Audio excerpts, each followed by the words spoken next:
Twongeye kubaha ikaze bakunzi bacu mudukurikira. Aya ni amakuru agezwe muri aka kanya. Perezida wa Repubulika y'u Rwanda Paul Kagame yagizwe umuyobozi wa komisiyo ya Loni ishinzwe AI.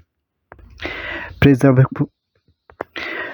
wa Repubulika y'u Rwanda Paul Kagame yagizwe umuyobozi mukuru wa komisiyo nshya y'umuryango w'abibumbye ishinzwe guteza imbere ikoreshwa ry'ubwenge buhangano ku rwego mpuzamahanga, AI for Good Global Commission. Umukuru w'igihugu kandi afatanyije inshingano n'umuyobozi mukuru w'ikigo cy'ikoranabuhanga cya Salesforce na Mark Benioff, umunyamabanga mukuru w'ishami rya Loni rishinzwe ikoranabuhanga n'iterambere DORNE, akaba umuyobozi wungirije. Intego nyamukuru y'ishingwa ry'iyi komisiyo ni uguharanira ko AI igira uruhare rukomeye ku kugabanya ubusumbane bw'ibihugu mu rwego rw'ikoranabuhanga, rigahuza kurushaho ibikize n'ibiri mu nzira y'iterambere. Mu Rwanda, ubwenge buhangano bwifashishwa mu buvuzi, mu burezi, mu nzego z'ubutabera, ubuhanzi, mu bucuruzi, mu nzego z'umutekano no mu zindi nzego nyinshi zigize ubuzima bw'igihugu. Tariki ya 8 Kanama 2026, inama y'abaminisitiri mu Rwanda yafashe icyemezo cyo gushyiraho ikigo cy'igihugu gishinzwe AI kizafasha mu kwihutisha iterambere, guhanga ibishya, gushyira mu bikorwa ishoramari no kunoza imiyoborere. Icyo Perezida Kagame azibandaho ni uguharanira ko ibihugu biri mu nzira y'iterambere bitazasigara inyuma muri iri koranabuhanga. Afite intego yo guhindura imishinga ya AI ishoramari rifatika, ikazifashishwa mu guhanga ibishya.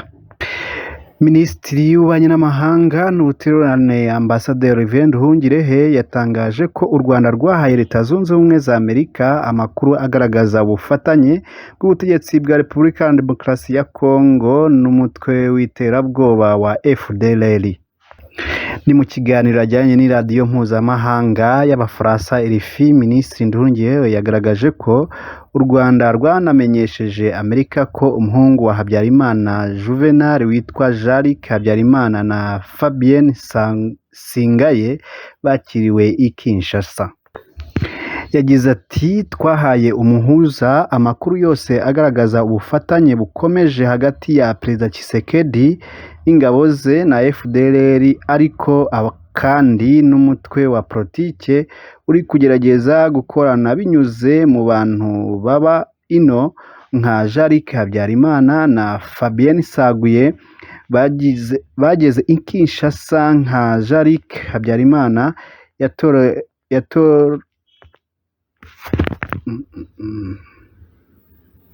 yafotorewe i Kinshasa. Saguye yabaye umunyamabanga wa kabiri muri ambasade y'u Rwanda mu Busuwisi, aho bivuga ko yari maneko wa Habyarimana, wa leta ya Habyarimana, wacungiraga hafi abatutsi batavuga rumwe n'ubutegetsi biteguraga gutaha. Ku wa 27 Kamena, umujyanama wa perezida wa Amerika mu bijyanye n'ubufatanye na Afurika, Mossad Boros, yabwiye akanama k'umuryango w'abibumbye gashinzwe umutekano ko leta ya RDC itubahirije isezerano ryo gusenya FDLR byibura mu bice igenzura. Naho Minisitiri Uwimana yagereranyije ugutaha kwabo muri FDLR no kwakira agakiza. Minisitiri w'Uburinganire n'Iterambere ry'Umuryango Uwimana Console yasanishije gutaha kw'Abanyarwanda bahoze muri FDLR n'indi mitwe yitwaje intwaro ikorera ku burasirazuba bwa Repubulika ya Demokarasi ya Kongo no kwakira agakiza. naho mu makuru avuga mu burasirazuba bwa Repubulika ya Demokarasi ya Kongo cyane cyane mu misozi miremire ya Minembwe nuko urugamba rugikomeje mu gihe umutwe wa Twirwaneho MLDP ugikomeje urugamba rwo kurinda abaturage no kurwana ku buzima bwabo dore ko bari bamaze iminsi barajahajwe n'ibitero by'ingabo z'abarundi abawazarendo FDL ndetse n'abo bafatanyije hamwe na FRDC.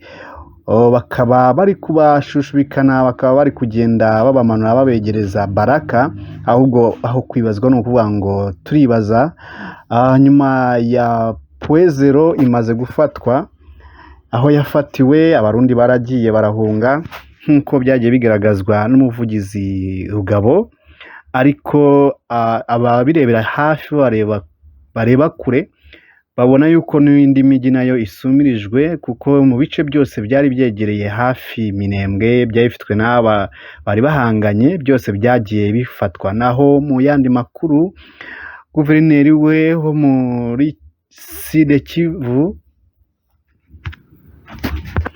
naho guverineri we Erasto Musanga akomeje urugendo rwo kwegera abaturage no kugenda ayumva ibibazo byabo dore ko bamwe bari bagifite ibibazo bigiye bitandukanye bigomba gukemurwa kandi twongeye tubabwire yuko muri aka gace ariho ari kugenda areba kugira ngo amenye icyo abaturage bifuza cyangwa se baba bakeneye kugira ngo bahabwe ubufasha. Tugaruke mu myidagaduro hano iwacu mu Rwanda aho umusore uzwi nka Kagarara akomeje urugendo afatanyije n'umunyamerika w'icyamamare cyane Aisha Speed akaba yaramuhaye akabyiniro ka Aisha Small Ashton Small nako mumbabarire ariko kandi tugaruke no mu mikino aho Rayon Sport AP ndetse n'andi makipe bakomeje kwiyubaka bagenda bagaragaza ubushake bwo kuzamura urwego rw'abakinnyi bifuza dore ko transfer ziri kugenda zivuza ubuhuha.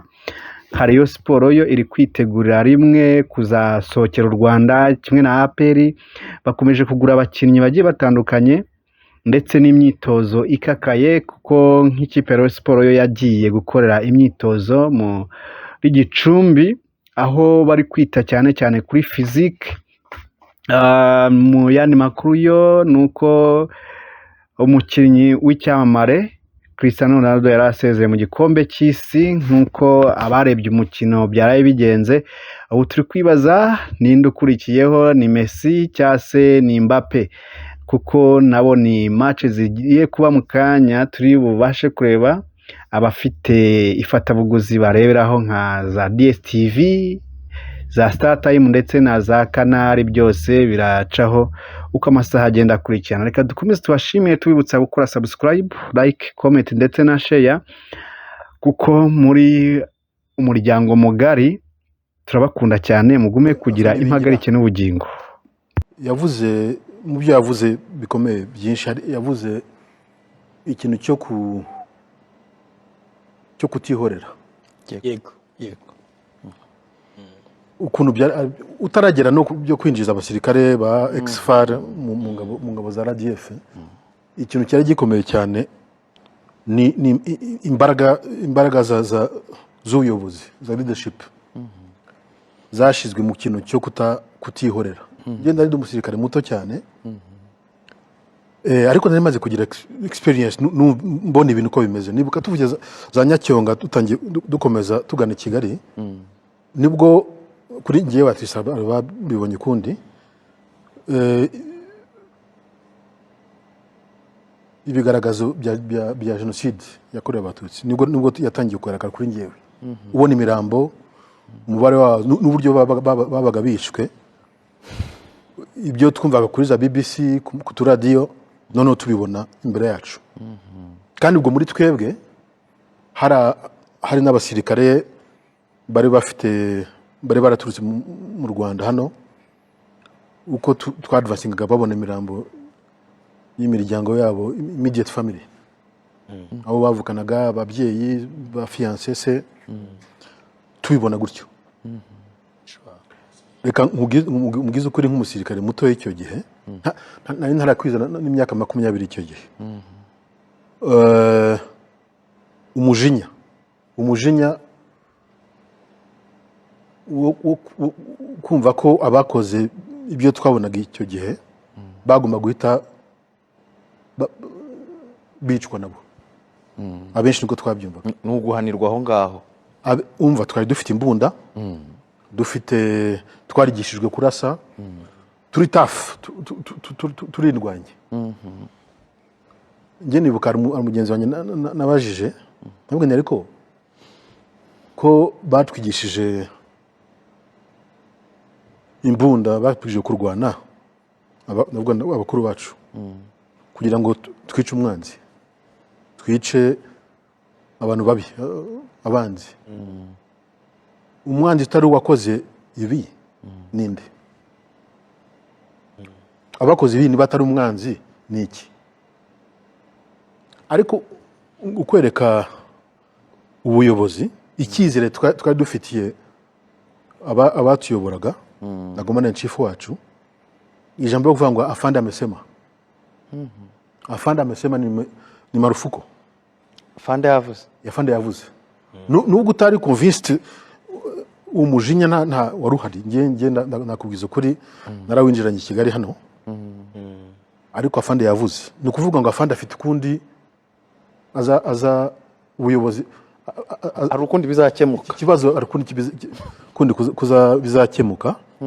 Ngewe nka Patrick Aruretwa, akazi kanye n'ukomeza ibyo nakoraga nk'umusirikare mutoya. Nubashye Oda, ariko agahinda nari mfite n'umujinya nakabaye nkora ikindi. Kare gahari pe, ako kanya twari guhita dutangira.